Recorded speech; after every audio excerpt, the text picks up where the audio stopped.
สวัสดีครับพี่น้องครับมื้อนี้ผมกาเจบุตรครับได้มา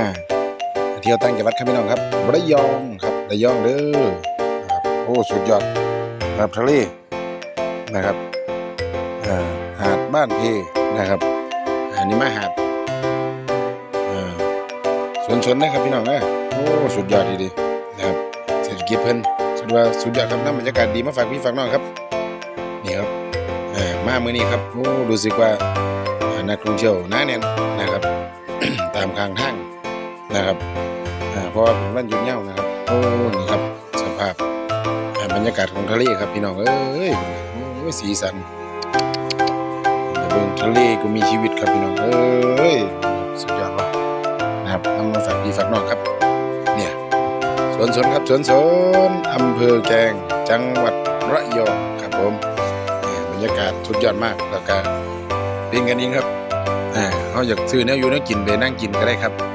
ไม่จำเป็นต้องนั่งซุ่มร้านอาหารที่เพิ่นจัดไว้แต่ว่าถ้าเป็นการอุดหนุนก็อุดหนุนเพิ่นได้นะครับสามารถอุดหนุนได้นะครับโอ้ยสุดยอดดีครับทะเลคนอีสานครับมาเบิ่งทะเลครับพี่น้องเอ้ยดูครับบรรยากาศชิวๆเลยดูนะครับ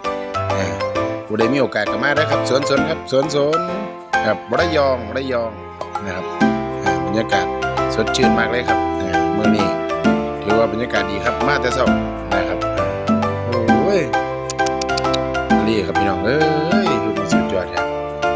ผู้ใดไปมาทางนี้มาแวะนะครับพี่น้องเอ้ยหรือผู้ใดมีตรงไหนดีก็แนะนำนะครับผมมักเลาะมักเที่ยวครับมักเอาบรรยากาศดีมาฝากพี่ฝากน้องครับเมื่อนี้ก็เช่นเดียวกันครับพาลูกพาเต่ามาเที่ยวทะเลนะครับทางระยองภาคตะวันออกครับของประเทศไทยนะครับสวนนะครับระยองนะครับเบิ่งดูครับเนี่ยมีหอดบานาน่าโบ๊ทนะครับห่วงยางนะครับมีคมชาแนลนะครับพี่น้องเอ้ยนี่ครับเนี่ยลูกสาวกับที่เด่นห่วงยางให้เขาครับพี่น้องเนี่ยได้นำบรรยากาศดีมาฝากพี่ฝากน้องครับโอ้ถือว่าสุดยอดครับโอ้ยวิวกว้างไกลมากครับเดี๋ยวไปทั้งคนกับที่แม่นร้านค้านะครับเนี่ยนะครับปูนไกลๆบนอาริเมนเกาะเสม็ดนะครับเกาะเสม็ดทั้งคนละทั้งเกาะเสม็ดนะครับถ้าเทียบเรือเพิ่นขึ้นอยู่บันเพนะครับพี่น้องเอ้ยเอาเมืองนี้ก็นำบรรยากาศดีๆทั้งการเที่ยวระยองมาฝากพี่ฝากน้องครับโอ้เบิ่งนี่สุดยอดครับเรือใบเป็นเล่นเรือได้ครับเป็นเล่นวินเซิร์ฟก็ว่าได้นะครับผมก็บอกบ่ถึกเนี่ยเป็นหน้าบวชลูกสาวครับพี่น้องเอ้ยโอ้สุดยอดครับเอาน้ำบรรยากาศดีมาฝากพี่ฝากน้องครับอยู่ดีกันไม่แห้ง